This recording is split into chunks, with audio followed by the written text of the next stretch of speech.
ഭഗവത്ഗീതയിൽ 13-ാമത്തെ അധ്യായത്തിൽ 9-ാമത്തെ ശ്ലോകം തുടങ്ങുന്നത് അസക്തി അനഭിഷ്വംഗഃ എന്ന് പറഞ്ഞാണ്. അസക്തി എന്ന് പറഞ്ഞാൽ ആസക്തിയില്ലായ്മ, എൻ്റേത് എന്ന ഭാവം ഇല്ലായ്മ, absence of sense of ownership. അഭിഷ്വംഗഃ എന്ന് പറഞ്ഞാൽ ഒട്ടലാണ്, കൂടിച്ചേരലാണ്. അപ്പോൾ അനഭിഷ്വംഗം എന്ന് പറഞ്ഞാൽ ഒട്ടലില്ലായ്മ, ഒട്ടി നിൽക്കായിക. അതായത് സാഹചര്യങ്ങളെയും വ്യക്തികളെയും കൺട്രോൾ ചെയ്യണം എന്ന അമിതമായ തോന്നലില്ലാത്ത അവസ്ഥയാണിത്.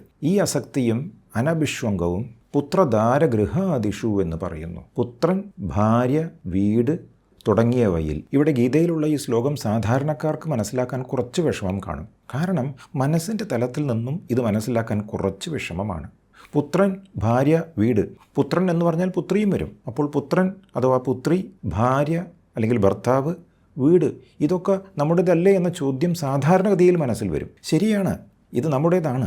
പക്ഷേ എൻ്റേത് എന്ന ഭാവമാണ് പ്രശ്നം എന്നാണ് ഇവിടെ ഉദ്ദേശിക്കുന്നത്. ഇത് പഠിച്ചു കഴിഞ്ഞാൽ ആരെങ്കിലും നിങ്ങളുടെ മകനെയോ അല്ലെങ്കിൽ മകളെയോ അല്ലെങ്കിൽ ഭാര്യയെയോ ഭർത്താവിനെയോ നിങ്ങളുടേതാണോ എന്ന് ചോദിക്കുന്ന സമയത്ത് അല്ല എന്ന് പറയാൻ പാടൂ.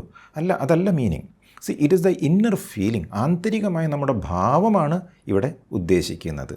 എൻ്റേത് എന്ന ഭാവം ഉള്ളിലുണ്ടെങ്കിൽ ആണ് നമുക്ക് ബുദ്ധിമുട്ടുണ്ടാവുക എന്നാണ് പറഞ്ഞു തുടങ്ങുന്നത്. ഇതിനർത്ഥം ബന്ധങ്ങളിലുള്ള സ്നേഹമോ കരുതലോ വേണ്ട എന്നല്ല.